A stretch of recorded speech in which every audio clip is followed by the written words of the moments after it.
তৈমুরের জন্মের পর সৈফ কি পাশে ছিলেন না করিনার?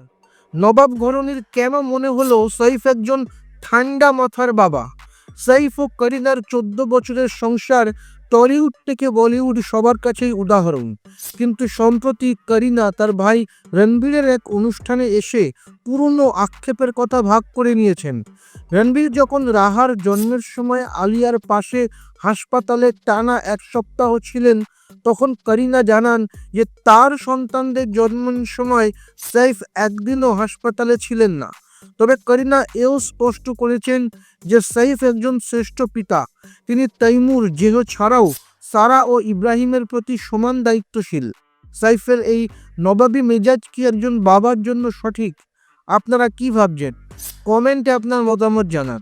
ভিডিও ভালো লাগলে লাইক ও শেয়ার করুন এবং সিনে দুনিয়ার আরও আপডেট পেতে সাবস্ক্রাইব করুন এই চ্যানেল।